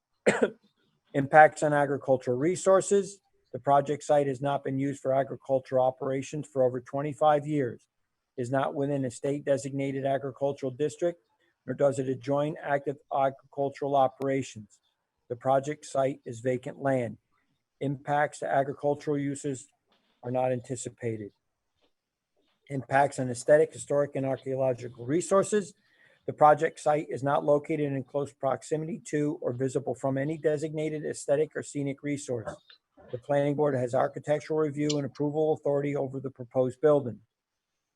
Both warehouses will be designed in earth tone colors as shown on the elevations and will blend with the project's environs. Further, the town's landscape architect has reviewed the landscape plans for both sites, and they have been designed to comply with the town's landscape standards. The large wetland area on the project site will be retained, mostly undisturbed, and will provide natural screening between the buildings as well as between adjoining properties. The town's lighting consultant, Bill Kelly, has approved the lighting design. The site is within an archaeological sensitive area. On April 5th, 2019, a letter prepared by the applicant's consultant, the New York State Office of Parks, Recreation, and Historic Preservation, in an April 5th, 2019 letter prepared by the applicant's consultant, the New York State Office of Parks, Recreation, and Historic Preservation was notified of the proposed improvements to Lot 1A and B. As set forth in this transmittal letter, the current project site and the Arco site to the south were part of the previous Bracken 42 subdivision, conceptual site plan, and special exception use permit application under a different applicant. With Office of Parks consultation under a different project number. A Phase 1A literature review and sensitivity analysis and Phase 1B archaeological field reconnaissance survey dated May 2011 were completed for the overall project site, including the entire current project parcel. The foundation site on Lot 2 to the south has been protected by a restriction recorded with the Orange County Clerk on March 13, 2019. In a response letter dated April 30th of 2019, the Office of Parks determined that the current project area was encompassed by a previous Phase 1 archaeological survey, which identified no archaeological sites in this area. Therefore, it is the opinion of the New York State SHPO of the New York State SHPO that no historic properties, including archaeological and/or historical resources, will be affected by this undertaking. Impacts to aesthetic, historical, and archaeological resources are not anticipated. Growth and character of community or neighborhood. The proposed project is located on the south side of Bracken Road within the I-1 Industrial Park zoning district. It's surrounded by commercial vacant, storage, and warehouse uses. To the north of properties of that front on the north side of Bracken Road is a residential neighborhood with access from Fedorco Drive. As required by the zoning regulations, the truck bays and loading areas are located no less than 300 feet from the residences within this residential zoning district. The planning board has considered the plan's compliance with the requirements of 130-40-30.47, which are the special exception use permit requirements for the two sites' uses, in addition to the general specific special use requirements. A, the loading bays do not face street frontage areas. B, no truck storage, parking, or running areas are within 300 feet of a residential boundary. C, the buildings have more than 4 loading docks and the parcels are more than 5 acres. D, truck parking shall be screened from all adjacent properties by a landscape area 25 feet or more in depth along the property line with a living evergreen screen or with tree planting suitable to the planning board. Such screening area may be waived if the parking lot abuts another truck storage area or use which, in the opinion of the planning board, does not require screening. The project is not anticipated to impact community character. Critical environmental areas. The proposed project is not located within one. Energy. The proposed warehouses are within Central Hudson gas and electric service area and will be served by electricity and gas from existing lines and mains. Community facility and services. The proposed project and the construction of 2 warehouses along Bracken Road is not anticipated to result in any significant adverse impact to the community, facilities, and service. The applicant represents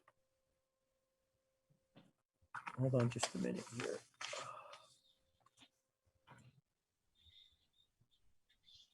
The applicant represents that a meeting was held with the Montgomery Fire Department Chief Robert Reynolds on Friday, March 13th, 2020 to review the site plan. The chief indicated that he would leave the site plan for his staff to review and would issue a memo. So this will be subject to his final fire department review. So I owe him a call. Environmental health. The proposed project will not result in any activities or processes that would impact environmental health. The site has been identified on a database as one having undergone or required or requiring environmental, remediation. As per notes that appear on the site plan for both lots, bulk storage of hazardous materials should not be permitted on either lot. Open space and recreation. The proposed project is not in close proximity, nor will it impact any recreational facilities within the town, and no dwellings are proposed. Now, I'll ask for any discussion before I read through the negative declaration resolution. Anybody got anything they want to add or that I should mention? Yeah, Fred, I missed that. Could you repeat all that? Sure, Ryan, whatever you like. Okay. What I needed, thank you. Good job. Okay, so. Fred, Bonnie asked a question of me earlier. I finally got around to it. If one or the other warehouses is built first, and we wanted to get the fee or to split up the fee, I did a quick calculation to assign a slightly larger portion of the fee towards the 80,000 square foot warehouse and a slightly lesser to the 60,000. So Okay, so we'll amend the document with those figures. Well, it's Rich weighing in. I think you could do that at the approval stage. Okay. I'm not sure you really need to do the breakout for the neg deck. And when this is actually approved, I think we'll have those figures nailed down. Okay. Okay, thank you. Anyone else? Okay, so I'll go through the resolution. Now, therefore, it be resolved that the planning board duly considered the record together with the action, and having analyzed each of the potential areas of environmental concern associated with a minor subdivision of special exception use permits and site plans, in accordance with procedures set forth at 6 NYCRR Part 617, and the criteria set forth at 6 NYCRR Part 617.7, pursuant to the requirements of the State Environmental Quality Review Act, Article 8 of the Environmental Conservation Law of the State of New York, the Planning Board on April 15th, 2020 adopts a negative declaration finding that approval of the above will not have a significant adverse impact on the environment for the reasons stated herein. That this resolution shall be deemed a notice of determination of non-significance issued pursuant to 6 NYCRR Part 617 and Article 8 of the Environmental Quality Review Act, and the Planning Board Secretary is hereby directed to file and circulate this notice in accordance with the requirements of Part 617. So do I have a motion? By Here. Jack?